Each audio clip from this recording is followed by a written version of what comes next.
Hello guys, my name is आशीर्वाद सैनी और मैं क्लास 12 के लिए फिजिक्स का कोर्स लेकर आया हूँ जो कि हम कम से कम टाइम में कवर करने वाले हैं। विद इन 10 आवर्स के अंदर हम इसे कवर करेंगे और एनसीईआरटी रिड्यूस सिलेबस के हिसाब से हम इसे कवर करेंगे। आपके इंपॉर्टेंट डेरिवेशन भी कवर करेंगे, प्रीवियस ईयर्स के डेरिवेशंस भी, और प्रीवियस ईयर्स के हो सकता है न्यूमेरिकल भी हम क्या करें इसमें कवर करें। और एनसीईआरटी के आपको क्या करने पड़ेंगे, इसमें क्वेश्चंस करने पड़ेंगे, सॉल्व एग्जांपल करने पड़ेंगे और मेरे 2 से 3 बार आपको नोट्स रिवाइज करने पड़ेंगे।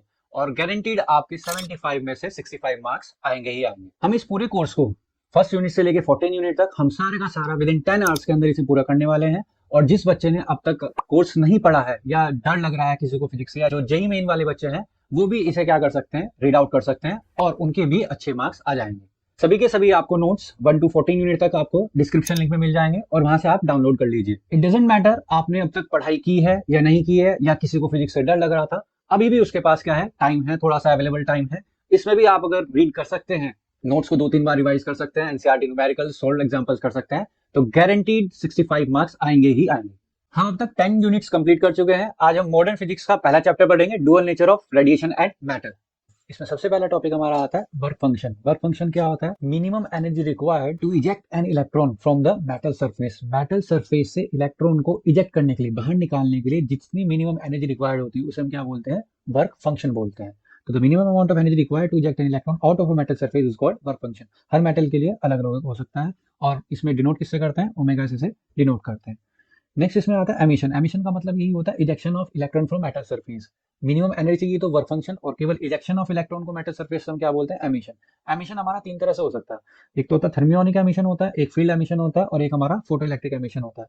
थर्मियोनिक एमिशन कैसे किया जाता है? जब हम किसी मेटल को हीट एनर्जी सप्लाई करता है और हीट एनर्जी सप्लाई करने की वजह से वो क्या कर दे, इलेक्ट्रॉन का इजेक्शन शुरू कर दे, तो वो कहला जाता है आपका thermionic emission. It is caused by supplying the minimum required energy by heating metal surface to a suitable temperature. Next आता है आपका फील्ड एमिशन। फील्ड एमिशन में क्या होता है? It is caused by applying electric field. Electric field apply करने की वजह से इलेक्ट्रॉन का इजेक्शन होना, उसे बोला जाता है आपका फील्ड एमिशन बोला जाता है।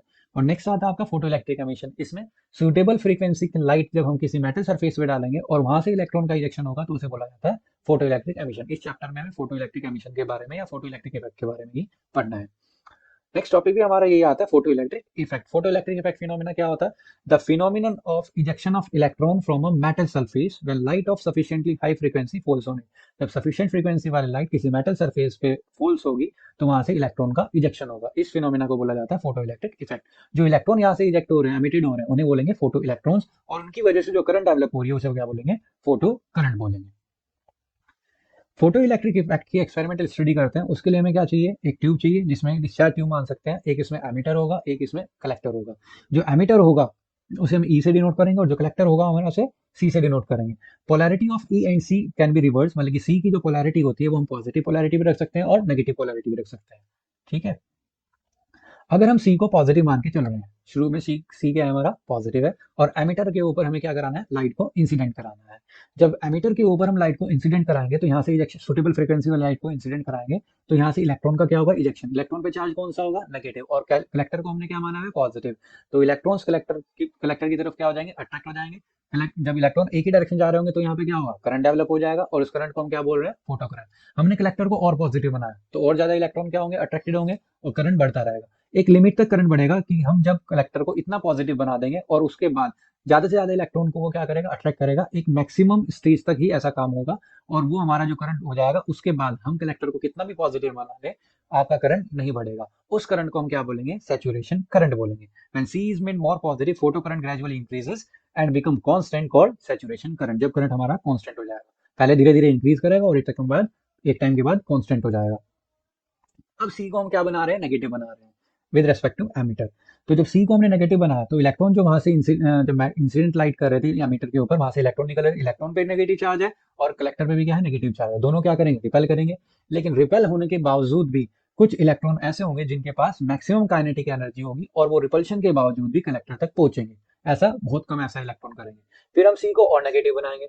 अब बहुत ही कम इलेक्ट्रॉन उसमें पहुंच रहे होंगे। सी को और नेगेटिव बनाएंगे तो इक्का दुक्का ही इलेक्ट्रॉन क्या कर रहा होगा? पहुंच पा रहा होगा। सी का एक ऐसी वैल्यू पे, मतलब कि ऐसा पोटेंशियल डेवलप कर देंगे सी पे, जब एक भी इलेक्ट्रॉन इधर से एमीटर से कलेक्टर तक नहीं पहुंच पा रहा होगा, तो उस पोटेंशियल को हम क्या बोलते हैं? Retarding potential, sorry, stopping potential बोलते हैं। तो आता है when C is maintained at negative potential with respect to E, the electrons are repelled by it, The electron which has sufficient kinetic energy reach the collector despite of its negative polarity, and the potential difference between two electrodes is known as retarding potential. As collector is made more and more negative, fewer and fewer electron will reach the collector and photocurrent will decrease. When no electron will reach the collector and current will become zero, the retarding potential is known as stopping potential.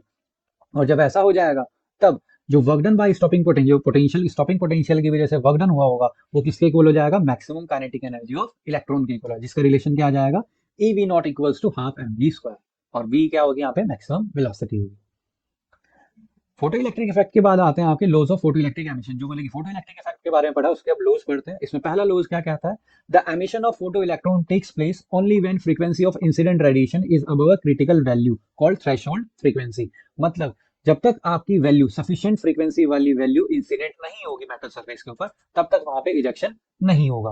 मतलब कि वो जो frequency critical value से above नहीं होगी, critical value मतलब threshold frequency वाली से अबव वैल्यू नहीं होगी, तब तक वहां से इजेक्शन नहीं होगा। उसके लिए हम ग्राफ भी बनाए फ्रीक्वेंसी और स्टॉपिंग पोटेंशियल है। जब तक आपकी न्यू नोट नहीं हो रही थी, न्यू नोट क्या है? हम क्रिटिकल वैल्यू मान के चल रहे हैं। इससे पहले आपकी इससे पहले आपका स्टॉपिंग पोटेंशियल क्या रहेगा? जीरो। और जब सफिशिएंट फ्रीक्वेंसी आ जाएगी तब वो क्या करना शुरू हो जाएगा? इंक्रीज करना शुरू कर जाएगा। तो सीधी बात यह है, तो जब तक सफिशिएंट फ्रीक्वेंसी वाली लाइट इंसिडेंट नहीं होगी, वहां से इजेक्शन नहीं होगा। दूसरा आता है emission of photo electron start as soon as light fall on metal surface. जैसे ही आपका लाइट मेटल सरफेस पे फॉल्स होगी, वहीं से ही क्या होना शुरू हो जाएगा? इजेक्शन होना शुरू हो जाएगा। फोटो इलेक्ट्रॉन्स का इजेक्शन होना शुरू हो जाएगा, इसमें डिले नहीं होगा।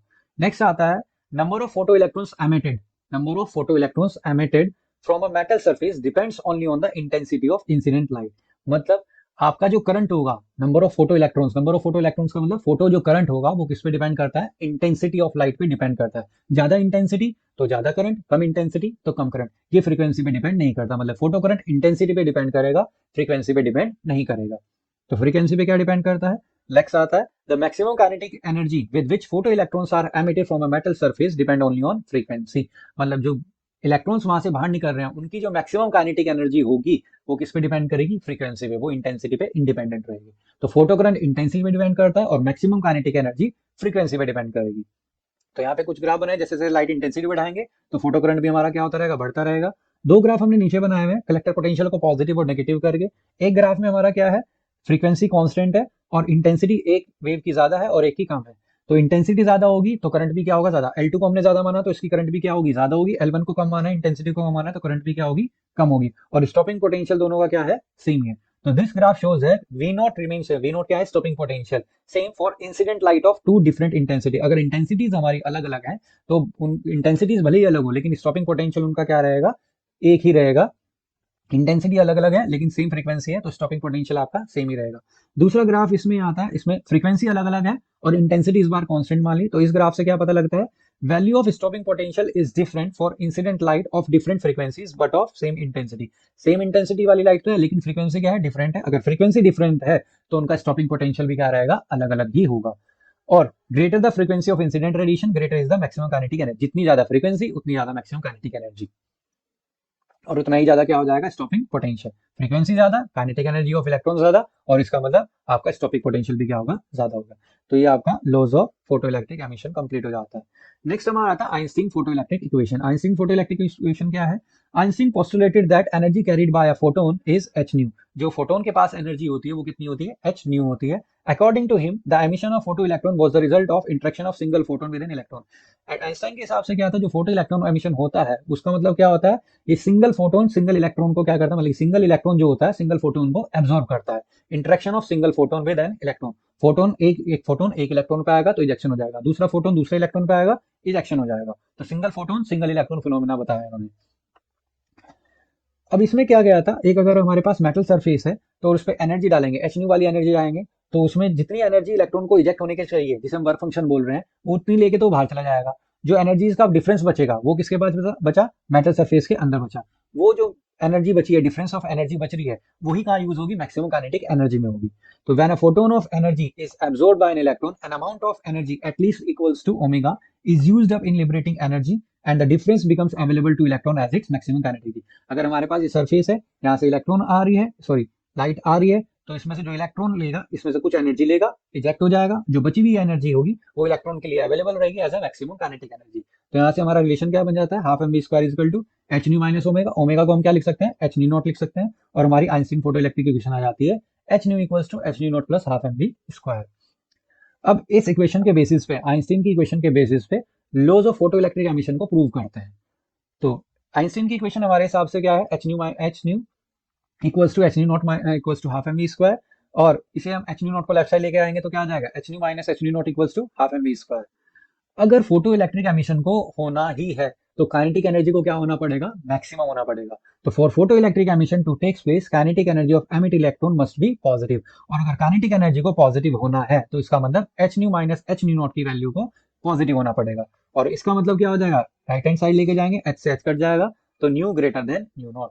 मतलब जब तक आपकी फ्रीक्वेंसी क्रिटिकल वैल्यू से ज्यादा नहीं हो सकती, मतलब थ्रेशोल्ड फ्रीक्वेंसी से ज्यादा नहीं होगी, तब तक इजेक्शन नहीं होगा। ये आपके पहले लॉ को क्या करता है, प्रूव करता है। It proves that photoelectric emission to takes place the frequency of incident radiation must be greater than the threshold frequency. तो आपका पहला लॉ तो प्रूव हो जाता है।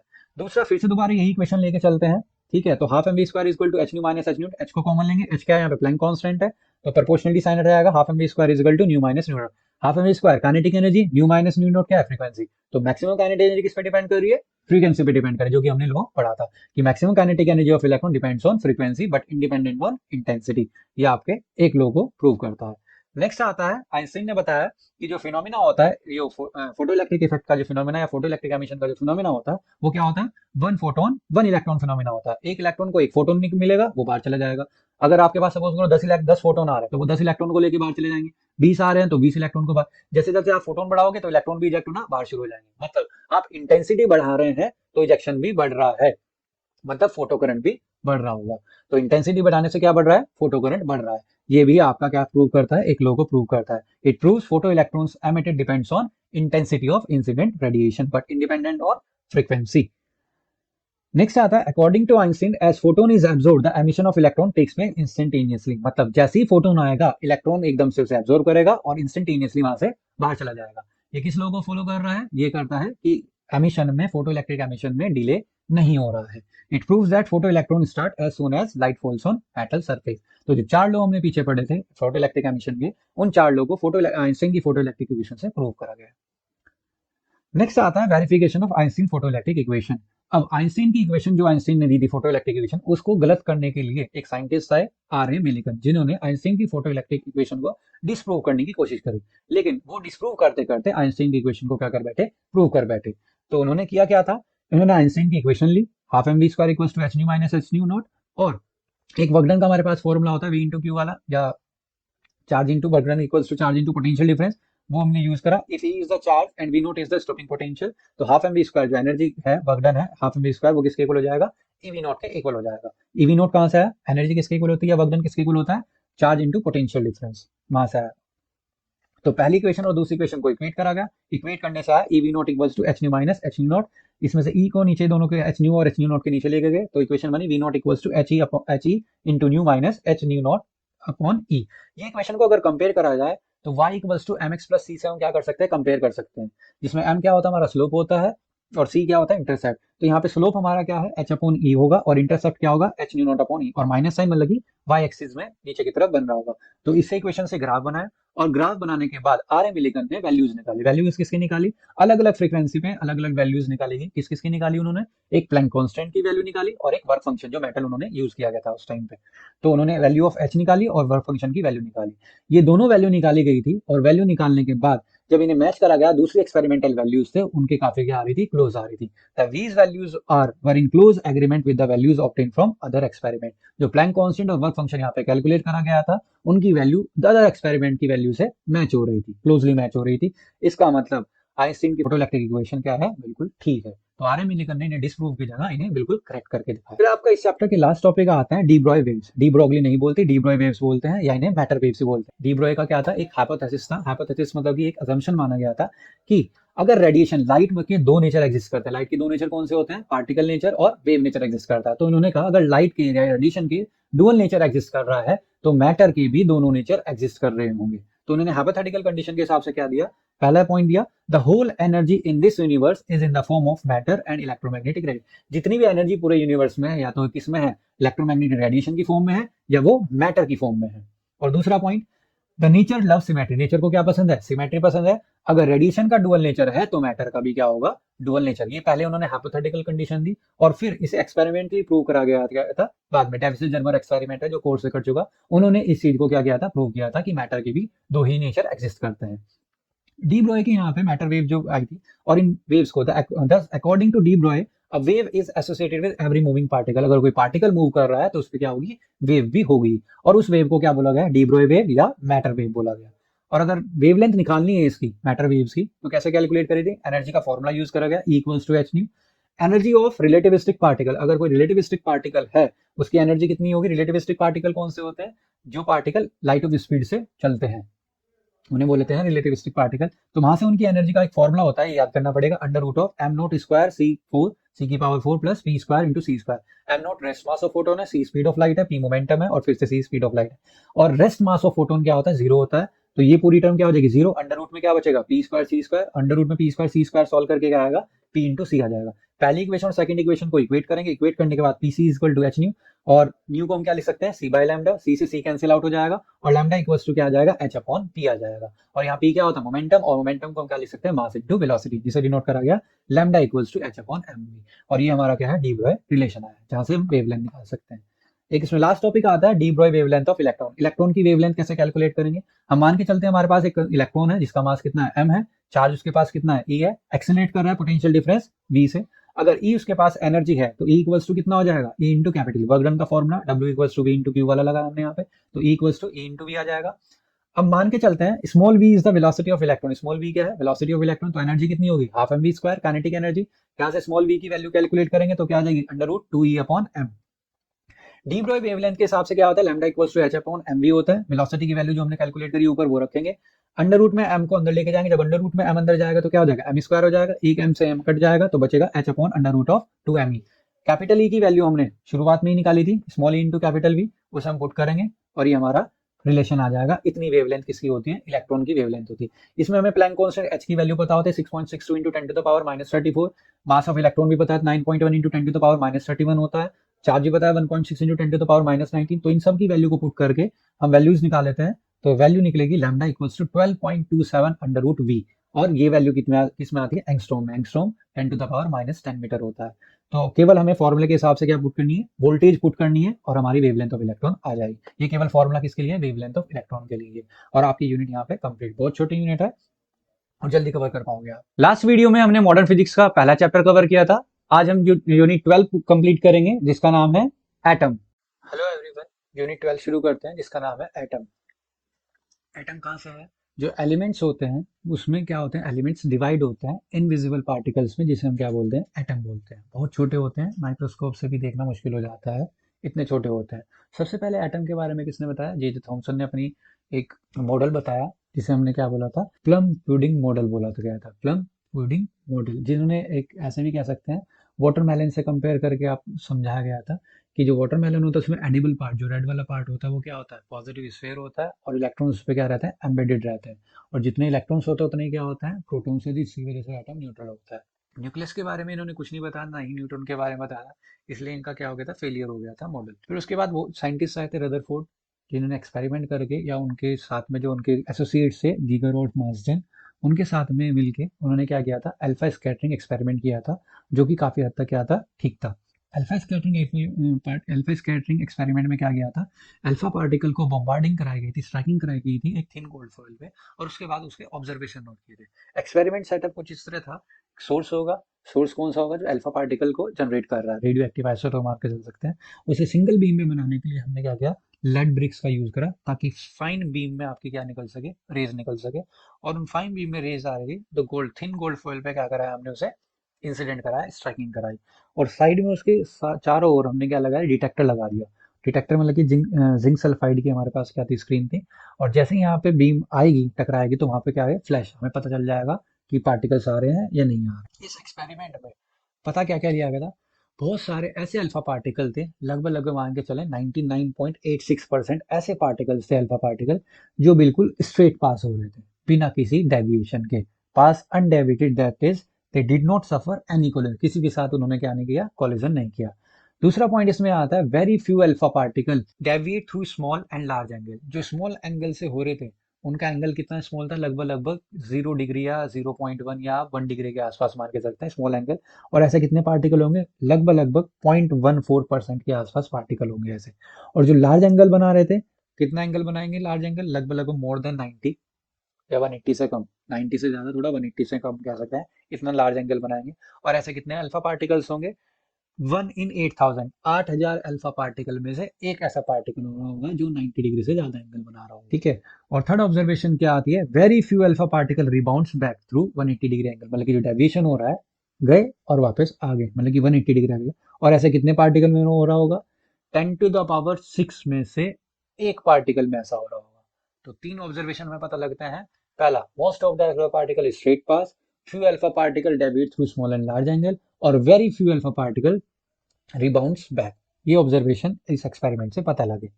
एक डायग्राम बनाया गया, जैसे जैसे एंगल बढ़ रहा था वैसे वैसे जो number of elect alpha particles थे वो क्या हो रहे थे, डिक्रीज हो गए। एंगल बढ़ने से, एंगल कम होने से क्या होंगे, ज्यादा होंगे। एंगल बढ़ने से मतलब कि 0 1 2 3 90 पे लेके आए, फिर हम 180 पे ले, ऐसे एंगल जैसे जैसे बढ़ता रहेगा नंबर ऑफ पार्टिकल्स क्या होते रहेंगे, कम होते रहेंगे। इस एक्सपेरिमेंट्स का कंक्लूजन क्या निकला, पहला पॉइंट ये था कि most of the part of the atom is empty. ये कंक्लूजन मिला, most of the part of atom is empty. ये कैसे पता लगा कि एम्प्टी स्पेस है, क्योंकि 99.86% ऐसे अल्फा पार्टिकल थे जो बिना कोलिजन के पास हो रहे थे, स्ट्रेट पास हो रहे थे। इसका मतलब एटम के अंदर खाली जगह बहुत है।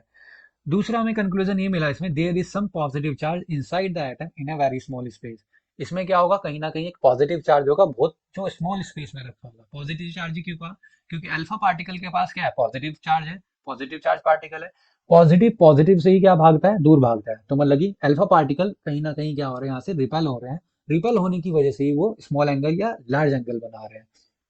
तो हमारे दूसरा कंक्लूजन मिला था यहाँ से, there is some positive charge inside the atom in a very small space. और तीसरा हमारे पास पॉइंट आता है यहाँ से, the positive charge inside the atom is dense and concentrated to extremely small space called nucleus। जो पॉजिटिव चार्ज है वो छोटे से स्पेस में जो पॉजिटिव चार्ज रखा है वो क्या है, डेंस और हार्ड भी है, ठीक है, जिसे नाम दिया गया था न्यूक्लियस। डेंस और हार्ड क्यों कहा, क्योंकि 10⁻6 अल्फा पार्टिकल में से केवल एक ही क्या आ रहा है, रिबाउंड हो रहा है। तो इसलिए तो स्पेस तो क्या हो गया, बहुत कम हो गया। टकराने के बाद वापस आ रहा है, तो ऐसा कोई हार्ड ऑब्जेक्ट ही कर सकता है।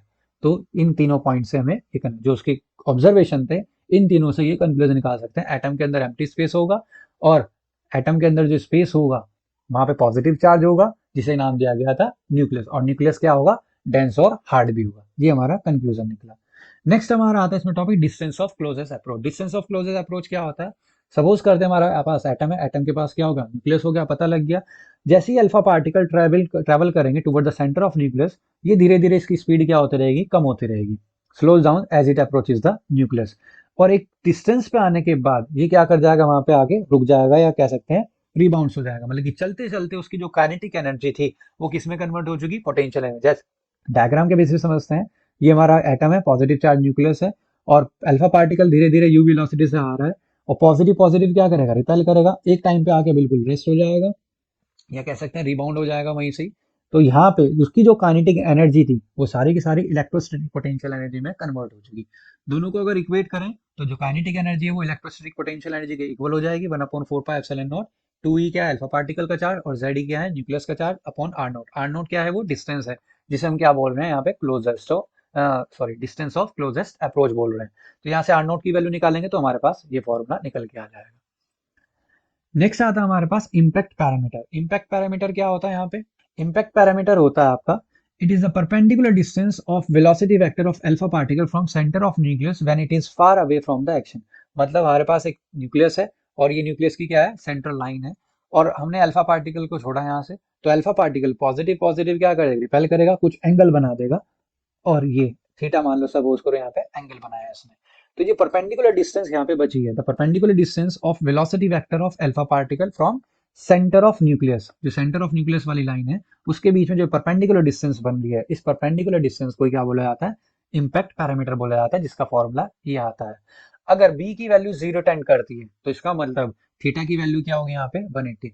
अगर बी की वैल्यू इम्पैक्ट पैरामीटर की वैल्यू 0 हो रही है, टेंड्स टू 0 हो रही है, तो उसका मतलब थीटा की वैल्यू 180, और बी की वैल्यू अगर इनफाइनाइट हो रही है तो उसका मतलब एंगल क्या बन रहा होगा, थीटा। जो लार्ज डिफ्लेक्शन और स्मॉल डिफ्लेक्शन की बात हो रही थी, तो थीटा क्या बन रहा है यहाँ पे, 0 डिग्री बन रहा है। जो रदरफोर्ड का मॉडल था उसकी ड्रॉबैक क्या थी, it does not explain the stability of atom. Stability of atom होता क्या है, लॉरेंट थ्योरी के हिसाब से, जो लोरेंट की एक्सीलरेटेड थ्योरी है चार्ज पार्टिकल के लिए, वो ये कहती है अगर कोई भी चार्ज पार्टिकल सर्कुलर पाथ में मूव करता है तो अपनी एनर्जी को क्या करेगा, लॉस करेगा। यही थ्योरी अगर इसके मॉडल पे लगाए, इसने क्या कहा था कि इलेक्ट्रॉन न्यूक्लियस के सराउंडिंग में क्या करते हैं, रिवॉल्व करते हैं। तो इलेक्ट्रॉन पे क्या चार्ज पार्टिकल है, तो ये चार्ज पार्टिकल जब ये थ्योरी अप्लाई करी जाएगी लॉरेंट्स की, तो चार्ज पार्टिकल मूव करता करता, एक्सीलरेट करता करता अपनी एनर्जी को क्या करेगा, लॉस करेगा। और एनर्जी को लॉस करेगा तो इसका मतलब उसकी वेलोसिटी कम हो रही होगी, उसका फिर रेडियस भी कम हो रहा होगा, और धीरे धीरे एक टाइम ऐसा आएगा कि वो किस में गिर जाएगा, जाके न्यूक्लियस में गिर जाएगा। तो इलेक्ट्रॉन किस में गिर गया, न्यूक्लियस में आके गिर गया। इसका मतलब इलेक्ट्रॉन क्या है, स्टेबल नहीं है, मतलब कि अपने ऑर्बिट में या अपनी पोजीशन पे घूम नहीं रहा है। तो स्टेबिलिटी एक्सप्लेन नहीं कर पाए थे कौन, रदरफोर्ड। यही इनका क्या था, ड्रॉबैक था। इस चीज को बाद में जाके नील बोर ने सॉल्व किया था। उसी के बारे में पढ़ते हैं, Niels Bohr model of atom के बारे में। He retained the essential factor features of Rutherford model of atom, but in order to account for the stability of atom and line of spectra of hydrogen atom, he introduced the concept of stationary orbit. कुछ factor तो बहुत ठीक थे Rutherford के, वो तो इन्हें लेने ही पड़े थे, ठीक है। लेकिन स्टेबिलिटी समझाने के लिए और लाइन स्पेक्ट्रा ऑफ या spectral line of hydrogen atom समझाने के लिए इन्होंने एक कंसेप्ट इंट्रोड्यूस किया, स्टेशनरी ऑर्बिट का। स्टेशनरी ऑर्बिट क्या था कि इलेक्ट्रॉन जो रिवॉल्व करेगा एक पर्टिकुलर ऑर्बिट में या स्टेशनरी ऑर्बिट में ही क्या करेगा, मूव करेगा। और जब उस ऑर्बिट में मूव कर रहा होगा तो वो एनर्जी को लॉस नहीं करेगा। क्यों नहीं करेगा, क्योंकि उस स्टेशनरी ऑर्बिट की एनर्जी क्या होगी, फिक्स्ड होगी। ये इन्होंने उसे, मतलब कि जो उसके रदरफोर्ड की ड्रॉबैक से उन्हें क्या किया, रिजॉल्व किया पहले। अब इनके कुछ पोस्टुलेट्स आते थे। पहला इसमें पॉइंट दिया हुआ है, in hydrogen atom negatively charge electron revolves in a circular orbit around positively charge nucleus. वही पॉइंट है जो हाइड्रोजन, इन्होंने केवल कंसिडरेशन क्या किया था हाइड्रोजन एटम के बेसिस, नील बोर्ड ने। तो इन्होंने कहा जो नेगेटिवली चार्ज इलेक्ट्रॉन्स हैं वो पॉजिटिव चार्ज न्यूक्लियस के सराउंड में क्या करेंगे, रिवॉल्व करेंगे। दूसरा point, electron can revolve round the nucleus in only those circular orbit in which angular momentum of an electron is integral multiple of h/2π। मतलब electron उसी ऑर्बिट में move करेगा जहां पे angular momentum of electron is integral multiple of h। Integral multiple मतलब कि integer n। Electron उसी orbit में मूव करेगा जब उसका इंटीग्रल वो सॉरी एंगुलर मोमेंटम उस ऑर्बिट से क्या कर रहा होगा, मैच कर रहा होगा। तो angular momentum equals, angular momentum का फॉर्मूला हमारे पास क्या होता है, mvr होता है। और यहाँ पे इंटीग्रल मल्टीपल ऑफ h/2π से क्या करेंगे, इक्वेट करेंगे। और mvr इक्वल्स टू क्या आ जाएगा हमारे पास, nh/2π। ये बोर की क्वांटाइजेशन कंडीशन कही जाती है। नेक्स्ट आती है, बोर्ड ने बताया जब इलेक्ट्रॉन हायर एनर्जी से लोअर एनर्जी में जंप करेगा तो एनर्जी को क्या करेगा, रेडिएट करेगा। और जब लोअर से हायर जाएगा तो एनर्जी को क्या करेगा, एब्जॉर्ब करेगा। The energy is radiated when electron jump from higher to lower energy orbit and energy is absorbed when it jumps from lower to higher energy. जिससे एक रिलेशन आता है, एनर्जी का फॉर्मूला हमारे पास होता है एच न्यू। तो एच न्यू इक्वल्स टू क्या आ जाएगा, ई आई माइनस ई एफ। ई आई मतलब कि इनिशियल एनर्जी लेवल है और ई एफ मतलब कि फाइनल एनर्जी लेवल है। इस कंडीशन को बोला जाता है बोर फ्रीक्वेंसी कंडीशन। इन दोनों कंडीशन का हम यूज करने वाले हैं हाइड्रोजन एटम के लिए। नेक्स्ट टॉपिक हमारा आता है bore theory of hydrogen atom, जिसमें हमारे पास क्या एक एटम है, न्यूक्लियस होगा, यहाँ पे कितना चार्ज रखा हुआ है, प्लस जेड रखा होगा। इलेक्ट्रॉन रिवॉल्व कर रहा है वी वेलोसिटी से, मास कितना है इसका, m है। और न्यूक्लियस और इलेक्ट्रॉन के बीच की डिस्टेंस कितनी है, r है। न्यूक्लियस इलेक्ट्रॉन पे क्या लगाता है, इलेक्ट्रोस्टैटिक फोर्स लगाता है, जो कि कितनी आती है, F equals to 1/4 epsilon not Z into e upon r square. Solve करके 1/4 epsilon Z e square upon r square आ जाएगा। अगर इलेक्ट्रॉन जो रिवॉल्व कर रहा है किस पाथ में रिवॉल्व कर रहा है, सर्कुलर पाथ में रिवॉल्व कर रहा है, तो यहाँ पे सेंट्रीपिटल वाला फोर्स भी ले जाएगा। तो सेंट्रीपिटल फोर्स का फॉर्मूला हमारे पास आता है mv square by are.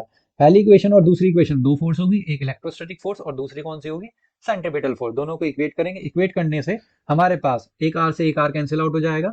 mv square की वैल्यू आ जाएगी, कितनी आएगी, 1/4 epsilon not Z e square upon r आ जाएगी। अब हमने पीछे बोर की क्वांटाइजेशन कंडीशन पढ़ी। बोर की क्वांटाइजेशन कंडीशन क्या होती है, mvr इक्वल्स टू nh/2π। अब यहाँ से हम वेलोसिटी की वैल्यू निकालेंगे, जो कि कितनी आ जाएगी, v इक्वल्स टू nh/2πmr। और इस वेलोसिटी की जो वैल्यू थी हम ऊपर वाली इक्वेशन में पुट करेंगे, इक्वेशन थर्ड में पुट कर देंगे।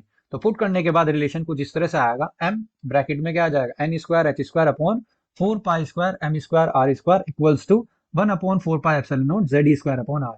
एक आर से एक आर कैंसिल आउट हो जाएगा, एक एम से एक एम कैंसिल आउट हो जाएगा। और यहाँ से आर की वैल्यू हम निकालेंगे, जो कि आर की वैल्यू कितनी आएगी, 4π epsilon not n square h square upon 4π square Z e square into m। ये वैल्यू आ जाएगी। अब इसे फॉर्मूले को याद करना थोड़ा मुश्किल हो जाता है, तो कैलकुलेशन ईजी करने के लिए इन सब की जिन जिन की वैल्यू हमें पता है, 4 पाई एप्सिलॉन की वैल्यू हमें पता होती है, और हमें एच स्क्वायर प्लैंक कांस्टेंट की वैल्यू पता है, पाई स्क्वायर की वैल्यू पता है, ई स्क्वायर की वैल्यू पता है, एम की वैल्यू, जिन सब की वैल्यू पता है इन्हें वैल्यू पुट करेंगे, कैलकुलेट करेंगे, और कैलकुलेट करने के बाद, और अगर हाइड्रोजन एटम के लिए कर रहे हैं तो जेड की वैल्यू भी क्या रहेगी, 1 रहेगी। तो ये सब वैल्यू में पता है, तो सोल्व करने के बाद हमारा जो रेडियस आ जाएगा nth ऑर्बिट के लिए वो कितना आ जाएगा, 0.53 into n square by Z, और ये वैल्यू किस में आती है, एंगस्ट्रॉम में वैल्यू आएगी, ये याद रखना। यहाँ पे मैं मिस कर दिया लिखना, आप याद रखना 0.53 into n square by Z, और वैल्यू किस में आएगी, एंगस्ट्रॉम में वैल्यू आएगी। अब हमारे पास आर की वैल्यू आ गई, तो वी की वैल्यू निकालने के लिए हमने एक इक्वेशन जो कौन सी बनाई थी, ऊपर फोर्थ बनाई थी, ये आर की वैल्यू इक्वेशन फोर्थ में पुट करेंगे, तो हमारे किसकी वैल्यू आ जाएगी, वेलोसिटी की, जो कि कितनी आएगी, 1/4 pi epsilon not 2 pi Z e square upon n h. इसमें भी जो वैल्यूज हमें पता है उनकी वैल्यू पुट करेंगे, और सॉल्व करके हमारे पास वैल्यू आ जाएगी v n equals to nth orbit के लिए velocity 2.2 into 10⁶ into Z by एन। जेड हाइड्रोजन एटम के लिए 1 ही रहेगा, आपके लिए ऑर्बिट एन 1 2 3 कुछ भी हो, प्रिंसिपल क्वांटम नंबर के हिसाब से एन की वैल्यू 1 2 3 4 कुछ भी हो सकती है। कोई से भी ऑर्बिट की आप वेलोसिटी भी निकाल सकते हैं, और कोई सी ऑर्बिट की आप रेडियस भी निकाल सकते हैं। अब हमें एनर्जी चाहिए, एनर्जी आपकी काइनेटिक भी आएगी, पोटेंशियल भी आएगी, टोटली। काइनेटिक एनर्जी का हमारे पास फॉर्मूला होता है m we square. M we square की वैल्यू पुट, हमने एक इक्वेशन जो सी बनाई थी, थर्ड इक्वेशन बनाई थी हमने, और यहाँ पे डायरेक्टली एम वी स्क्वायर की वैल्यू निकाली थी, तो यही डायरेक्टली एम वी स्क्वायर की वैल्यू हम पुट कर देंगे, और हमारे पास काइनेटिक एनर्जी आ जाएगी। फिर हम पोटेंशियल एनर्जी निकालेंगे। पोटेंशियल एनर्जी का फॉर्मूला हमारे पास होता है 1/4 पाई एप्सिलॉन नॉट, चार्ज, एक चार्ज माइनस ही है और एक चार्ज जेड ही है हमारे पास, वो वैल्यू पुट करके हमारा क्या आ जाएगा, ये आ जाएगा, यहाँ पे जेड मिस कर गया, जेड लिख लेना यहाँ पे, minus Z e square upon r. Negative sign किसकी वजह से आया, इलेक्ट्रॉन की वजह से आया, तो ये हमारी पोटेंशियल एनर्जी हो जाएगी। काइनेटिक एनर्जी भी हमारे पास आ चुकी है, पोटेंशियल एनर्जी भी आ चुकी है, दोनों को ऐड कर देंगे, और ऐड करने के बाद हमारे पास क्या आ जाएगी, टोटल एनर्जी आ जाएगी। अब इन तीनों में रिलेशन अगर निकालें, काइनेटिक, पोटेंशियल और टोटल एनर्जी में निकालें, जो टोटल एनर्जी होती है वो क्या होती है, माइनस ऑफ काइनेटिक एनर्जी होती है, और जो टोटल एनर्जी होती है वो क्या होती है, हाफ ऑफ पोटेंशियल एनर्जी होती है, और या ये कह सकते हैं जो काइनेटिक एनर्जी होती है वो minus half of potential energy. ये हमारा रिलेशन ऑब्जेक्टिव क्वेश्चन से काम आएगा, याद करना इसे। अगर हम टोटल एनर्जी को nth ऑर्बिट के लिए निकालें, जो कि हमने एनर्जी निकाली थी यहाँ पे E equals to -1/4 Z e square upon 2r, और आर की हमने वैल्यू निकाली थी, आर की वैल्यू हम पुट कर सकते हैं। आर की वैल्यू पुट करने के बाद हमारे पास फॉर्मूला आएगा -1/4 पाई एप्सिलॉन नॉट का whole square 2 pi square m e की power 4 z square upon n square h square. इन सब की वैल्यू में पता होती है, जिसकी वैल्यू पता है रख देंगे। जेड की वैल्यू हाइड्रोजन एटम के लिए क्या रहने वाली है, 1 रहने वाली है, और सोल्व करके हमारा टोटल एनर्जी का फॉर्मूला आ जाएगा -13.6 अपॉन एन स्क्वायर, और ये आंसर आएगा इलेक्ट्रॉन वोल्ट में। अगर आपको खाली इसमें चाहिए, जूल वगैरह में चाहिए, तो इलेक्ट्रॉन वोल्ट से मतलब कि 1.6 इंटू 10⁻⁻19 से डिवाइड कर सकते हैं। आपको ये फॉर्मूला याद रखना है। तो इस टॉपिक में आपको जो बड़े बड़े फॉर्मूले थे मैंने शॉर्ट करके बता दी, वेलोसिटी का बता दिया है आपको, रेडियस का बता दिया, और टोटल एनर्जी का बता दिया है। नेक्स्ट हमारे पास टॉपिक आता है spectral series of hydrogen atom. ये स्पेक्ट्रल सीरीज क्या होती है, जब भी कोई इलेक्ट्रॉन जंप करता है higher to lower energy level, तो एनर्जीज में डिफरेंस होने की वजह से यहाँ से एक रेडिएशन एमिट होती है, और इस रेडिएशन की एक पर्टिकुलर वेवलेंथ होती है, और इस फिनोमेना को ही बोला जाता है स्पेक्ट्रल लाइन। दोबारा सुनते हैं, इलेक्ट्रॉन जब हायर से लोअर एनर्जी ऑर्बिट में क्या करता है, जंप करता है, तो एनर्जी को वहां से क्या करता है, रेडिएट करता है। और क्यों रेडिएट करता है, एनर्जी के डिफरेंस होने की वजह से, एक हायर है एक लोअर है, तो एनर्जी के रेडिएशन की जो एनर्जी का डिफरेंस आता है उसकी वजह से एनर्जी रेडिएट होती है, और जो एनर्जी रेडिएट होती है वो एक पर्टिकुलर वेवलेंथ की होती है, और इस फिनोमेना का बोला जाता है स्पेक्ट्रल लाइन बोला जाता है। अब देखते हैं, हमारे पास एक इनिशियल एनर्जी का फॉर्मूला है, जो एनर्जी का nth फॉर्मूला हमने पढ़ा था, बस n की जगह हमारे पास क्या आ गया, ni आ गया, और ऐसे फाइनल एनर्जी का लगाया तो n की जगह nf आ गया। ये दोनों एनर्जी के फॉर्मूले हमारे पास। बोर की फ्रीक्वेंसी कंडीशन क्या होती है, h nu equals to ei minus of ef होती है। ei की वैल्यू पुट करेंगे, ef की वैल्यू पुट करेंगे, और सॉल्व करेंगे। जो कॉमन टर्म है वो कॉमन ले लेंगे, बाकी को ब्रैकेट में ले लेंगे। अच्छा, यहाँ पे h का तो h रहेगा, न्यू को हम क्या लिख सकते हैं, c बाय लैम्डा लिख लेंगे, और यहाँ पे 1/λ एज इट इज रहेगा। एच और सी को हम क्या लेके जाएंगे, राइट हैंड साइड लेके चले जाएंगे, हमारा कुछ इस तरह से रिलेशन बन जाएगा, जिसमें बहुत सारी टर्म हमें पता है। 1/4 पाई एप्सिलॉन नॉट की वैल्यू पता है, पाई स्क्वायर की पता है, एम की पता है, ई की पता है, स्पीड ऑफ लाइट की पता है, प्लैंक कांस्टेंट, इन सब की वैल्यू को पुट करेंगे, और ये सब कांस्टेंट टर्म है, तो इन्हें हम किससे लिख लेंगे, आर एच। आर एच क्या होगा हमारे पास, रेडबर्ग कांस्टेंट कहा जाएगा फॉर हाइड्रोजन एटम। ये अलग होता है केमिस्ट्री से, Rydberg constant of hydrogen atom कहलाया जाएगा, जिसकी वैल्यू कितनी होती है, 1.09 इंटू 10⁷ मीटर इनवर्स होती है। फिर नेक्स्ट आता है इसमें, अगर हमारा hydrogen sorry series spectral series second orbit से फर्स्ट ऑर्बिट में आ रही है, थर्ड ऑर्बिट से फर्स्ट ऑर्बिट में आ रही है, या हो सकता है कि थर्ड ऑर्बिट से सेकंड ऑर्बिट में आ रही है, या फोर्थ ऑर्बिट से थर्ड ऑर्बिट में आ रही है, तब क्या क्या होंगे इसके सीरीज के नाम देखिए। पहली सीरीज आती है इसमें लेमन सीरीज। लेमन सीरीज क्या होती है, जिसमें आपको बाहर से मतलब कि आपका जो इनिशियल ऑर्बिट होगा वो क्या होगा, सेकंड भी हो सकता है, थर्ड भी हो सकता है, फोर्थ भी हो सकता है, फिफ्थ भी, कुछ भी हो सकता है, लेकिन जो फाइनल ऑर्बिट होगा आपका क्या होगा, वन ही रहने वाला है। आप किसी भी ऑर्बिट से, बाहर वाले ऑर्बिट से कहाँ में आ रहे हैं, फर्स्ट ऑर्बिट में आ रहे हैं, तो उस सीरीज को हम क्या बोलते हैं, लेमन सीरीज। फॉर्मूला हमारे पास था 1/λ equals to r h 1/nf square minus of ni square. F की वैल्यू क्या हमारे पास 1 है, तो 1 का स्क्वायर रख दिया। और जो ये लेमन सीरीज का जो रीजन होता है वो कौन सा रीजन होता है, अल्ट्रा वायलेट रीजन होता है, या अल्ट्रा वायलेट रेज का रीजन होता है। ऐसे ही दूसरी सीरीज आती है हमारे पास, बाल्मर सीरीज आती है। इसके लिए जो फाइनल ऑर्बिट होता है वो क्या होता है, सेकंड, और इनिशियल ऑर्बिट आपका 3 4 5 कुछ भी हो सकता है। और ये जो रीजन आता है, ये कौन सा रीजन आता है, विजिबल रीजन आता है बाल्मर सीरीज के लिए।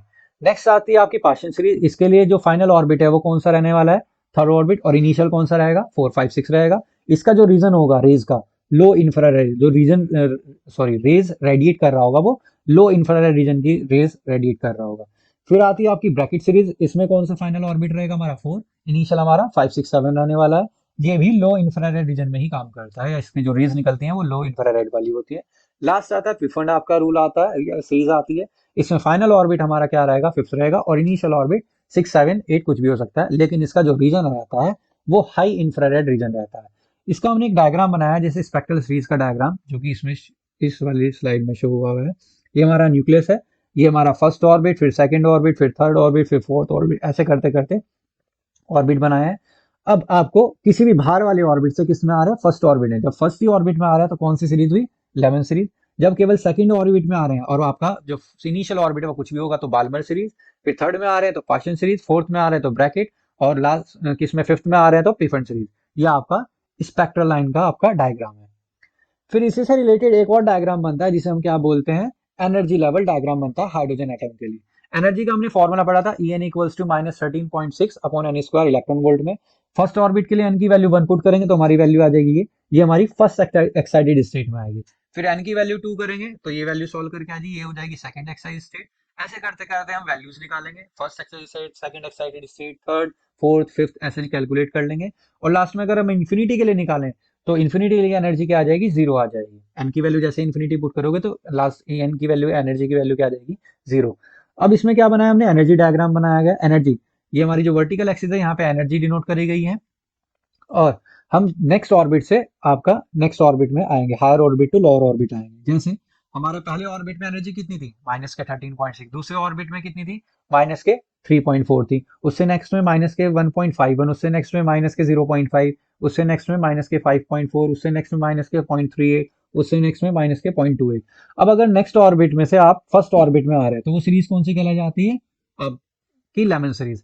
फिर आप नेक्स्ट वाले ऑर्बिट में आ रहे हैं, एन2 में आ रहे हैं तो बाल्मर सीरीज। फिर उससे थर्ड ऑर्बिट में आ रहे हैं, बाहर से आ रहे हैं तो पाशन सीरीज, फोर्थ में आ रहे हैं तो ब्रैकेट, फिफ्थ में आ रहे हैं तो पीफन। और जो लेमन सीरीज होता है वो कौन से रीजन में काम करती है, अल्ट्रावायलेट रीजन में होता है। बाल्मर के लिए विजिबल, जो हमें दिख सकता है, बाकी कोई सा दिखेगा ही नहीं। पाशन वाला इंफ्रारेड, ब्रैकेट वाला भी इंफ्रारेड, और पीफन वाला क्या होता है, हाईली इंफ्रारेड होता है। ये हमारा एनर्जी लेवल डायग्राम है। इससे पहले जो था वो कौन सा था, स्पेक्ट्रल लाइन डायग्राम, और ये एनर्जी है। इसमें फिर बोर की लिमिटेशन क्या हो जाती है, बोर की लिमिटेशन क्या हो जाती है, it does not explain the spectra of, sorry, it explain spectra of only hydrogen like atom. केवल ये हाइड्रोजन एटम के लिए ही करा था इसने सारा काम ना, जो भी फॉर्मूले दिए थे या कोई भी एक्सप्लेनेशन दिया था, केवल हाइड्रोजन के लिए, हाइड्रोजन लाइक एटम के लिए, बाकी किसी एटम के लिए इसने नहीं दिया। एक तो ये लिमिटेशन। दूसरी, fine structure of spectral line के बारे में नहीं बताया, does not explain the fine structure of. केवल इसने 3 4 हमें बता दी कि लेमन ये होता है, बाल्मर ये होता है, इनके बीच में भी बहुत सारी स्पेक्ट्रल लाइन होती है जिसके बारे में इसने बोर्ड ने नहीं बताया। Next, it does not explain the splitting of spectral line into spectral lines under the effect of magnetic field and electric. इसने ये भी नहीं बताया कि मैग्नेटिक फील्ड में स्पेक्ट्रल लाइंस का क्या बिहेवियर होता है और इलेक्ट्रिक फील्ड लाइन में क्या बिहेवियर। मैग्नेटिक फील्ड में इसे फिनोमिना को हम क्या बोलते हैं, जीमैन इफेक्ट बोलते हैं, इसके बारे में नहीं बताया। और इलेक्ट्रिक फील्ड वाले फिनोमिना को क्या बोला जाता है, स्टार इफेक्ट। दोनों के बारे में नहीं बताया, ना तो जीमैन इफेक्ट के बारे में बताया, ना ही स्टार इफेक्ट के बारे में बताया। It does not, sorry, it violates the Heisenberg uncertainty principal.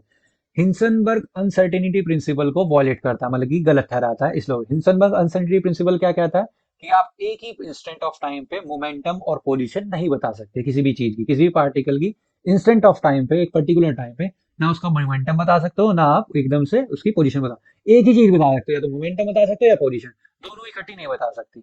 और इसने इकट्ठी मान की तरह तो वॉयलेट करता है हिंसनबर्ग अनसर्टेनिटी प्रिंसिपल को। और लास्ट इसकी वो आती है आपकी limitation, it consider an electron only as particle behaviour, केवल इलेक्ट्रॉन को उसने पार्टिकल नेचर के बेसिस पे काम करा है, वेव नेचर के बेसिस पे इसने काम नहीं करा है। तो केवल पार्टिकल लाइक बिहेवियर का ही यूज करा है, वेव नेचर का इसने यूज नहीं करा। ये सारी की सारी बोर की क्या थी, लिमिटेशन थी, लेकिन पढ़ते फिर भी हम यही है। पिछली वीडियो में हमने मॉडर्न फिजिक्स का सेकंड चैप्टर कवर किया था, एटम। आज इस वीडियो में हम कवर करेंगे न्यूक्लियाई। न्यूक्लियस क्या होता है, जो एटम के अंदर पार्ट होता है, पॉजिटिव चार्ज से बोलते हैं, पॉजिटिव चार्ज न्यूक्लियस बोलते हैं। Nucleus is made up of neutron and proton. Nucleus किससे बना होता है, न्यूट्रॉन और प्रोटॉन से बना होता है। और न्यूट्रॉन प्लस प्रोटॉन को हम क्या बोल सकते हैं, न्यूक्लियस भी बोल सकते हैं। प्रोटॉन पे चार्ज हमारा क्या होता है, 1.6 into 10 to the power -19 coulomb होता है। मास कितना होता है, 1.67 into 10 to the power -27 kg होता है। और सिंबल क्या होता है इसका, H होता है। न्यूट्रॉन पे कोई चार्ज नहीं होता, मास इसका कितना होता है, प्रोटॉन के इक्वली होता है, 1.67 into 10 to the power -27 kg, या 1 AMU भी बोल सकते हैं इसे। और सिंबल क्या होता है, N। और चार्ज नहीं होता न्यूट्रॉन पे। न्यूट्रॉन की पेनिट्रेटिंग पावर क्या होती है, हाई होती है। लो आयनाइजिंग पावर होती है। और न्यूक्लियस क्या रहता है, स्टेबल, जो न्यूट्रॉन होते हैं स्टेबल रहता है विद इन द न्यूक्लियस। इसकी बेसिक प्रॉपर्टी होती है, तीन बेसिक प्रॉपर्टी है, एक आप चार्ज वाली भी मेंशन कर सकते हो और एक मास वाली मेंशन कर सकते हो। तो हाई पेनिट्रेटिंग पावर होती है, न्यूक्लियस क्या रहता है, सॉरी न्यूट्रॉन क्या रहता है, न्यूक्लियस के अंदर स्टेबल फॉर्म में रहते हैं। और लो आयनाइजिंग पावर होती है, क्योंकि चार्ज इसके पास अवेलेबल नहीं होता। फिर छोटी छोटी टर्म्स आती है हमारी आइसोटोप्स। आइसोटोप्स कौन से होते हैं, जिनका एटॉमिक नंबर सेम होता है और मास नंबर डिफरेंट होता है। आइसोबार क्या होते हैं, जिनका एटॉमिक नंबर डिफरेंट होता है लेकिन मास नंबर सेम होता है। और फिर आते हैं हमारे आइसोटोन। आइसोटोन कौन से होते हैं, whose nuclei have same number of neutron. ऐसे एटम्स जिनके न्यूट्रॉन्स क्या रहते हैं, सेम रहते हैं। इनके मैंने एग्जांपल दे रखे हैं, आप यहाँ से पढ़ सकते हैं। फिर नेक्स्ट आता है आपका साइज ऑफ न्यूक्लियस। न्यूक्लियस का साइज क्या होता है, बहुत छोटा होता है और डिपेंड किस पे करता है, it is found that volume of nucleus is directly proportional to nucleus. ये आया कहां से, बहुत सारे एक्सपेरिमेंट्स करने के बाद ये आया कि जो वॉल्यूम होता है न्यूक्लियस का, वो किस पे प्रोपोर्शनल रहता है, नंबर ऑफ न्यूक्लियस पे। तो न्यूक्लियस स्फेरिकल फॉर्म में होता है, 4 pi by 3 pi r cube, directly proportional to a nucleus हो गया। R r cube directly proportional to a हो जाएगा, 4/3 पाई कॉन्स्टेंट टर्म में हटा देंगे और आर की वैल्यू निकालेंगे तो क्यूब रूट ऑफ क्या आ जाएगा, ए आ जाएगा। और आर प्रोपोर्शनलिटी साइन हटाएंगे तो यहाँ पे एक आर नोट आ जाएगा। ये हमारा relation r equals to r not a की पावर 1/3। और यहाँ पे जो आर नोट होगा वो क्या होता है, रेंज ऑफ न्यूक्लियर फोर्स कहला जाती है, जिसकी वैल्यू कितनी होती है, 1.1 into 10 to the power -15 metre, या कह सकते हैं फर्मी होती है। तो न्यूक्लियस इतना छोटा होता है, इतनी रेंज तक की क्या लगा सकता है, वो फोर्स लगा सकता है। It is also known as nuclear unit radius भी बोला जाता है इसे। अब हम न्यूक्लियस के बारे में पढ़ रहे हैं। न्यूक्लियस के अंदर प्रोटॉन्स भी होते हैं, न्यूट्रॉन्स भी होता है। दो प्रोटॉन के बीच में दो चीजें एग्जर्ट हो सकती हैं। एक कूलम्ब्स रिपल्सिव फोर्स लग सकती है, चार्जेस के बीच में जो लगती है, और एक क्या लगती है, ग्रेविटेशनल फोर्स भी लग सकती है इनके मास की वजह से। तो हमने दोनों कैलकुलेट करी है, कूलम्ब्स रिपल्सिव फोर्स भी कैलकुलेट करी है दो प्रोटॉन के बीच में, और उनके बीच में ग्रेविटेशनल फोर्स भी कैलकुलेट करे। अगर इनका कंपैरिजन करा जाए तो जो कूलम्ब रिपल्सिव फोर्स होती है वो कंपैरेटिवली ग्रेविटेशनल फोर्स से बहुत गुना ज्यादा होती है। लगभग कितनी होती है, 10 टू द पावर 36 टाइम्स ज्यादा होती है ग्रेविटेशन फोर्स से। अगर इतनी ज्यादा न्यूक्लियस के अंदर फोर्स लग रही है तो इसे क्या कर देगा, एटम न्यूक्लियस को क्या कर देगा, वियर एंड टियर कर देगा। तो इसे ओवरकम करने के लिए एक थर्ड फोर्स एग्जिस्ट होती है, जिसे बोलते हैं न्यूक्लियर फोर्स बोलते हैं। For nucleus stability a third type of force exist inside the nucleus called nuclear force. और न्यूक्लियर फोर्स की जो स्टेबिलिटी होती है, न्यूक्लियस की जो स्टेबिलिटी होती है, वो और चीजों पर भी कैसे डिपेंड करती है, एक डिपेंड करती है the stability of nucleus is determined by the value of its binding energy per nucleon। अभी अगला टॉपिक पढ़ेंगे नेक्स्ट में हम, बाइंडिंग एनर्जी पर न्यूक्लियन क्या होता है। जिसकी बाइंडिंग एनर्जी पर न्यूक्लियन ज्यादा होती है वो जो न्यूक्लियस होगा वो क्या होगा, स्टेबल होगा। जितनी ज्यादा वैल्यू उतना ज्यादा न्यूक्लियस स्टेबल। और एक स्टेबिलिटी न्यूक्लियस की और चीज पे डिपेंड करती है, न्यूट्रॉन टू प्रोटॉन रेशियो। अगर न्यूट्रॉन टू प्रोटॉन रेशियो आपका 1 से ज्यादा आ रहा है तभी आपका न्यूक्लियस क्या रहेगा, स्टेबल रहेगा। ये स्टेबल न्यूक्लियस को स्टेबल करने के तरीके होते हैं। फिर जो अभी न्यूक्लियर फोर्स पढ़ी थी उसकी प्रॉपर्टीज क्या होती है। Nuclear force are strongest force in nature. सबसे स्ट्रॉन्गेस्ट फोर्स होती है 10 टू द पावर 36 टाइम्स को ओवरकम करना है, इतनी स्ट्रॉन्गेस्ट फोर्स होती है। शॉर्ट रेंज फोर्स होती है, अभी बताया, क्योंकि इसकी शॉर्ट रेंज होती है लगभग फर्मी में 1.5 फर्मी कह सकते हैं, या 1.1 के आसपास फर्मी होती है। Nuclear force are charge independent, charge पे डिपेंड नहीं करती nuclear force. Non central force होती है, एक्ट अलोंग लाइन नहीं लगती, ठीक है। जो एक्ट अलोंग लाइन लगती है वो सेंट्रल फोर्स होती है, जो नहीं लगती वो नॉन सेंट्रल फोर्सेज होती है। They are basically attractive force but contain small amount of repulsive force. वैसे तो न्यूक्लियर फोर्स क्या होती है, अट्रैक्टिव फोर्स होती है, क्योंकि कूलम्ब रिपल्सिव फोर्स को से कम करना है। लेकिन थोड़ा बहुत पार्ट इसमें क्या होता है, रिपल्सिव नेचर का भी होता है। ये बेसिकली प्रॉपर्टीज होती है। फिर नेक्स्ट टॉपिक हमारा आता है मास एनर्जी इक्विवेलेंट, जो कि आइंस्टाइन ने एक इक्वेशन दी थी, E equals to mc square. ये आती कैसे है? एक स्पेशल थ्योरी ऑफ रिलेटिविटी होती है, स्पेशल थ्योरी ऑफ रिलेटिविटी, जहां पे पार्टिकल जो होते हैं लाइट की स्पीड से चलते हैं, वो वाली थ्योरी को बोलते हैं special relativity of theory. It follows that kinetic energy of a moving particle is equal to c square times the increase in mass due to its motion. मतलब रिलेटिविटी थ्योरी के हिसाब से जो काइनेटिक एनर्जी होती है moving particle की, वो किसके इक्वल होती है? c square times the increase in mass due to its motion. तो हम t से डिनोट कर रहे हैं यहाँ पे काइनेटिक एनर्जी को, वो किसके इक्वल आ जाएगी? m minus m not into c square. m minus m not क्या है? चेंज इन मास है। m यहाँ पे क्या होगा? मोशन में मास होगा, और m नोट क्या होगा? जो रेस्ट मास होगा पार्टिकल का, वो। आइंस्टाइन के हिसाब से क्या कहता है Einstein? The rest mass of particle is due to internal store energy m not c square called rest mass energy. जो रेस्ट मास एनर्जी होती है पार्टिकल की, वो कितनी होती है? m नॉट c स्क्वायर होती है। तो टोटल एनर्जी कितनी आ जाएगी? एक तो m नॉट c स्क्वायर जो रेस्ट मास एनर्जी है, और जो मूविंग करते हुए उसकी कौन सी आ रही थी? Total energy. दोनों को ऐड करेंगे, और ऐड करने के बाद हमारे टोटल एनर्जी आ जाएगी, जो कि आएगी कितनी? E equals to mc square. Einstein ने कहा किसी अगर मास को लाइट की स्पीड से फेंक दिया जाए तो वो किस में कन्वर्ट हो जाएगी? एनर्जी में कन्वर्ट हो जाएगी। तो ये बहुत इंपॉर्टेंट रिलेशन था आइंस्टाइन का। नेक्स्ट टॉपिक हमारे पास आता है मास डिफेक्ट। मास डिफेक्ट होता क्या है? The difference between the sum of masses of nucleons. Nucleons में दो चीजें होती हैं, एक प्रोटॉन होता है और एक न्यूट्रॉन। मतलब कि इनका मास का जो जितने भी मासेस होंगे, प्रोटॉन का मास और न्यूट्रॉन का मास, इन्हें क्या करना है? ऐड करना है, और इसमें से क्या सब्ट्रैक्ट करना है? सब्ट्रैक्ट करना है रेस्ट मास ऑफ न्यूक्लियस। जो रेस्ट मास होगा न्यूक्लियस का, वो सब्ट्रैक्ट करना है। तो definition: the difference between the sum of masses of nucleons constituting a nucleus and the rest mass of nucleus is known as mass defect होता है। Delta M से डिनोट करते हैं। सपोज करते हैं हमारे पास एक एटम है x, जिसके प्रोटॉन कितने हैं? z, और मास नंबर कितना है? a। सबसे पहले इसके हम क्या निकाल लेते हैं? न्यूक्लियॉन्स का मास निकाल। न्यूक्लियॉन्स में दोनों चीजें होंगी, प्रोटॉन भी और न्यूट्रॉन भी होंगे। प्रोटॉन कितने हैं? z, और मास ऑफ प्रोटॉन कितना है? m 1.67 into 10 to the power minus 27, इसे हमने mp मान लिया, तो z into mp आ जाएगा प्रोटॉन का मास। अब न्यूट्रॉन कितने बचे? Mass number minus atomic number, e minus z, ये न्यूट्रॉन बचे। न्यूट्रॉन का मास कितना मान लिया हमने? mn मान लिया। तो ये तो हमारा क्या आ गया? मास, न्यूक्लियॉन्स का मास आ गया। अब बचा हुआ मास हमने क्या माना हुआ है? mn। जो mn माना हुआ है वो क्या है? रेस्ट मास है न्यूक्लियस का, जो कि कौन सा एटम है? यहाँ मिस हो गया। एटम कौन सा था हमारे पास? x एटम था, जो ये इसका रेस्ट मास, जो बचा हुआ मास है, वो हमने mn से डिनोट किया हुआ है। तो न्यूक्लियॉन्स के मास में से रेस्ट मास को अगर हम माइनस करेंगे तो हमारा क्या निकल के आएगा? मास डिफेक्ट निकल के आएगा। ठीक है जी, ये इसका फॉर्मूला है मास डिफेक्ट का। उसके बाद टर्म आती है बाइंडिंग एनर्जी। बाइंडिंग एनर्जी क्या होती है? Energy equivalent to mass defect. जो एनर्जी मास डिफेक्ट के इक्विवेलेंट होती है उसे हम क्या बोलते हैं? बाइंडिंग एनर्जी बोलते हैं। कैलकुलेट कैसे कर सकते हैं? Delta M into c square से अगर ऐसे करते हैं तो जूल में आंसर आएगा, और डेल्टा में मास डिफेक्ट में अगर 931.5 की मल्टीप्लाई करा देते हैं डायरेक्टली, तो ये मेगा इलेक्ट्रॉन वोल्ट में चेंज हो जाएगा। नेक्स्ट आता है बाइंडिंग एनर्जी पर न्यूक्लियॉन। तो बाइंडिंग एनर्जी अभी कैलकुलेट कर चुके हैं। न्यूक्लियॉन क्या होता है? मास नंबर ए से डिवाइड कर देंगे तो हमारा क्या निकल के आ जाएगा? बाइंडिंग एनर्जी पर न्यूक्लियॉन, जो भी पीछे बताया था। जितनी ज्यादा वैल्यू उतना न्यूक्लियस स्टेबल रहेगा। लास्ट इसमें आता है पैकिंग फ्रैक्शन। पैकिंग फ्रैक्शन क्या होता है? It is defined as the mass defect per nucleon. Mass defect को अगर न्यूक्लियन से डिवाइड कर दिया है तो क्या निकल के आता है? पैकिंग फ्रैक्शन निकल के आता है। अगर मास नंबर हमारा 20 से कम है तो पैकिंग फ्रैक्शन की वैल्यू क्या रहेगी? पॉजिटिव रहेगी। और अगर थोड़ा मास नंबर क्या करता है? इंक्रीज करता है, तो वैल्यू क्या हो जाती है? नेगेटिव हो जाती है। लेकिन अगर मास नंबर 180 से ज्यादा हो जाता है, फिर से पैकिंग फ्रैक्शन की वैल्यू क्या हो जाएगी? पॉजिटिव। मतलब कि लेस देन 20 और ग्रेटर देन 180 वालों के लिए तो पॉजिटिव वैल्यू रहेगी पैकिंग फ्रैक्शन, और इनके बिल्कुल इंटरमीडिएट या बीच में कह सकते हो, वहां पे वैल्यू क्या रहेगी? नेगेटिव रहेगी पैकिंग फ्रैक्शन की।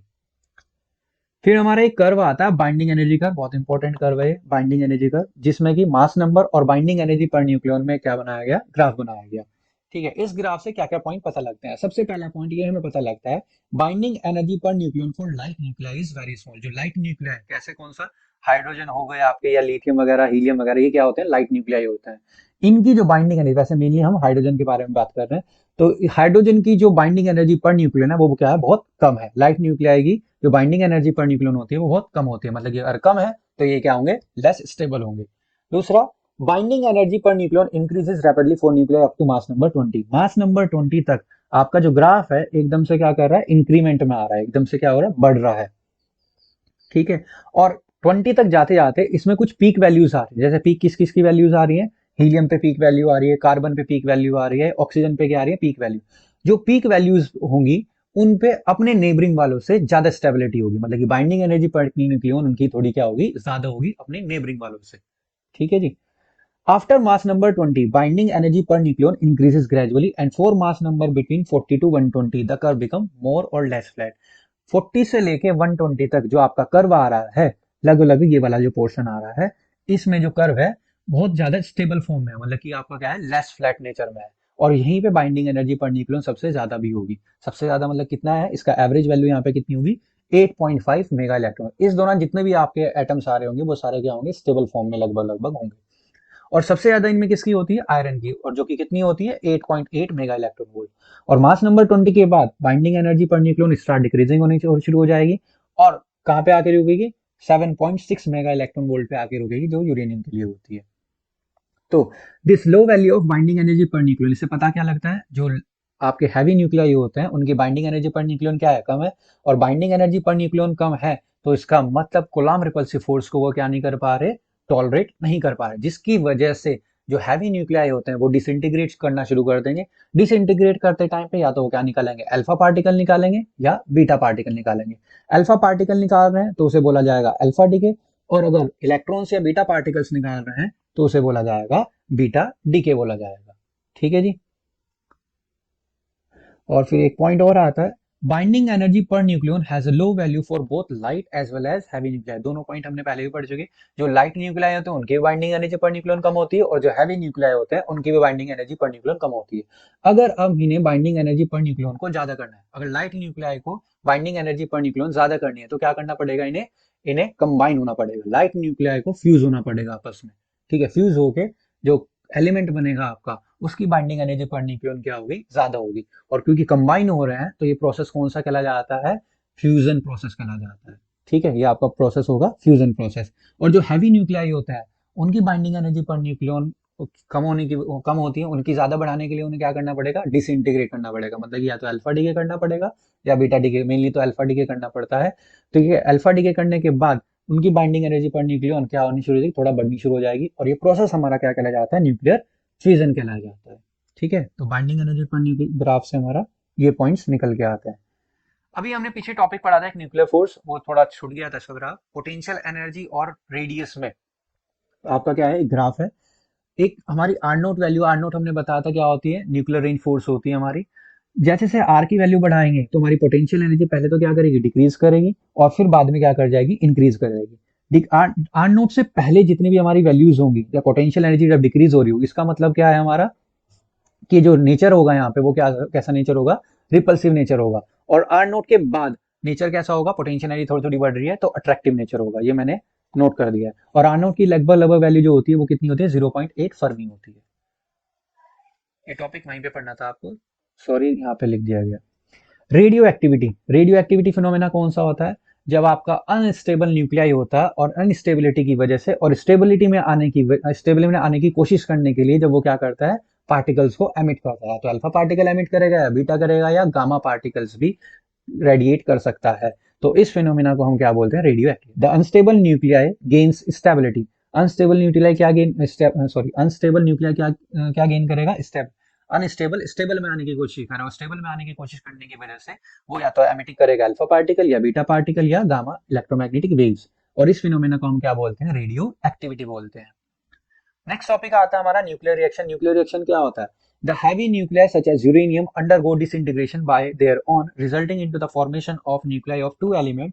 सच न्यूक्लियर डिसइंटीग्रेशन, यहाँ पे मिस हो गए, डिसइंटीग्रेशन है, disintegration disintegration are called natural nuclear transmutation. एक हैवी न्यूक्लियाई अपने आप को स्टेबल फॉर्म में लाने के लिए क्या करता है, डिसइंटीग्रेट करता है, और डिसइंटीग्रेट की वजह से ये नए एलिमेंट्स क्या करता है, फॉर्म करता है। और ऐसे डिसइंटीग्रेशन प्रोसेस को हम क्या बोलते हैं, नेचुरल न्यूक्लियर ट्रांसम्यूटेशन बोलते हैं। और अगर ये ट्रांसम्यूटेशन प्रोसेस आर्टिफिशियली करा जाए तो उसे बोला जाता है न्यूक्लियर रिएक्शन। दो तरह की न्यूक्लियर रिएक्शन हमारे पास होती है, एक फिजन होती है और एक हमारे पास फ्यूजन होती है। अगर जनरल न्यूक्लियर रिएक्शन देखनी है तो मैंने एक जनरल न्यूक्लियर रिएक्शन रिप्रेजेंट करके बताई। इसमें एक्स क्या है हमारे पास, टारगेट न्यूक्लियस है, पी क्या है, बॉम्बार्डिक आपका पार्टिकल होगा, वाई एक रेजिडुअल न्यूक्लियस आया है, और ओ क्या है, आउटगोइंग पार्टिकल है, और क्यू क्या होगा, यहाँ पे ट्रेमेंडस अमाउंट में जो एनर्जी यहाँ पे रिलीज हो रही है। ठीक है, जो हमारी न्यूक्लियर रिएक्शन होती है चार लोगों को फॉलो करती है। Law of conservation of nuclear number, law of conservation of charge को भी फॉलो करेगी, कंजर्वेशन ऑफ मास और एनर्जी को भी फॉलो करेगी और कंजर्वेशन ऑफ मोमेंटम को भी फॉलो करेगी। न्यूक्लियर फिजन और न्यूक्लियर फ्यूजन क्या होता है? न्यूक्लियर फिजन क्या होता है? जिसमें हैवी न्यूक्लियाई डिसइंटीग्रेट होकर क्या बनाता है? दो नए एलिमेंट बनाता है और ट्रेमेंडस अमाउंट में एनर्जी को रिलीज करता है। The process of splitting of heavy nucleus into two nuclei of nearly comparable masses with liberation of energy is called nuclear fission. Uranium में एक न्यूट्रॉन की बॉम्बार्डिंग हुई, बॉम्बार्डिंग करने की वजह से मिला क्या? बैरियम मिलेगा, एक क्रिप्टन नए एलिमेंट मिले, 3 एक्स्ट्रा न्यूट्रॉन मिलेंगे और ट्रेमेंडस अमाउंट में एनर्जी। 3 एक्स्ट्रा न्यूट्रॉन मिल रहे हैं, ये फिर से यूरेनियम के साथ क्या करेंगे? बॉम्बार्डिंग करेंगे, फिर 3 और निकाले, ये 3 एक न्यूट्रॉन ने कितने न्यूट्रॉन निकाले? 3 न्यूट्रॉन कितने निकालेंगे? 9 न्यूट्रॉन निकालेंगे, 9 कितने निकालेंगे? 27। और ये रिएक्शन चलती रहती है, इसलिए बोला जाता है कि न्यूक्लियर फिजन रिएक्शन होती है हैजार्डस रिएक्शन होती है, अनकंट्रोलेबल होती है। कंट्रोल करने के लिए जैसे कि न्यूक्लियर पावर प्लांट में लगाया जाता है तो न्यूट्रॉन्स को एब्जॉर्ब किया जाता है। न्यूट्रॉन्स को एब्जॉर्ब मॉडरेटर से उनकी स्पीड को पहले कम किया जाता है, फिर एब्जॉर्ब करने के कैडमियम या बोरोन रोड का इस्तेमाल किया जाता है। और जो यहाँ पे एनर्जी रिलीज होती है इसमें 200 मेगा इलेक्ट्रॉन वोल्ट के आसपास होती है, या हम कह सकते हैं 0.9 mega electron volt per nucleon होती है। एक लास्ट आता है इसमें न्यूक्लियर फ्यूजन। इसमें क्या होता है? जब दो लाइट न्यूक्लियाई आपस में कंबाइन होते हैं और कंबाइन होने के बाद एक हैवी न्यूक्लियाई बनाते हैं, इस प्रोसेस को क्या बोला जाता है? न्यूक्लियर फ्यूजन बोलते हैं। अब यहाँ पे बेसिकली लाइट न्यूक्लियाई, हम हाइड्रोजन की बात करें, हाइड्रोजन पे चार्ज कौन सा होता है? पॉजिटिव। पॉजिटिव पॉजिटिव आपस में क्या करते हैं? रिपेल करते हैं। लेकिन इन्हें पॉजिटिव पॉजिटिव को आपस में मिलाना है, फ्यूज कराना है और एक हैवी न्यूक्लियस को बनाना है, हीलियम को बनाना है। तो इन्हें लाने के लिए, क्लोजली लाने के लिए हमें क्या चाहिए? बहुत ज्यादा टेम्परेचर की जरूरत पड़ेगी। बहुत ज्यादा टेम्परेचर के लगभग लगभग कितना इसमें लिखा हुआ है temperature? 10 to the power 7K के आसपास इतने केल्विन टेम्परेचर चाहिए ही चाहिए। और इतना टेम्परेचर कैसे आएगा? इसके लिए न्यूक्लियर फ्यूजन रिएक्शन करानी पड़ेगी, तब जाके इतना टेम्परेचर आएगा और तब जाके हाई टेम्परेचर में वो दोनों पॉजिटिव चार्ज, आपकी काइनेटिक एनर्जी उनकी मैक्सिमाइज होगी, तब जाके वो आपस में मिलेंगे। ठीक है। To carry out fusion of two nuclear they must be brought so much close to each other that is overcome the electrostatic repulsion and come within the attractive range of nuclear force. This is possible only when they approach each other with kinetic energy of the order of 0.1 mega electron volt और मोर। और ये कब आएगा? जब आप ज्यादा temperature देंगे, और ज्यादा टेम्परेचर फ्यूजन की वजह से ही आएगा। तो ये आपका, और इस रिएक्शन को हम क्या बोल सकते हैं? थर्मो न्यूक्लियर रिएक्शन, क्योंकि बहुत ज्यादा हीट की दे रहे हैं या ज्यादा जरूरत पड़ रही है। तो ये आपका यूनिट कंप्लीट हो चुकी है, unit 13। That's all for today. I hope आप सबको समझ में आया होगा। अगर किसी को क्वेरी है तो आप कमेंट सेक्शन में डाल दीजिएगा, मैं उसे रिजॉल्व करने की कोशिश करूंगा। दिस इज आशीर्वाद सैनी साइनिंग ऑफ।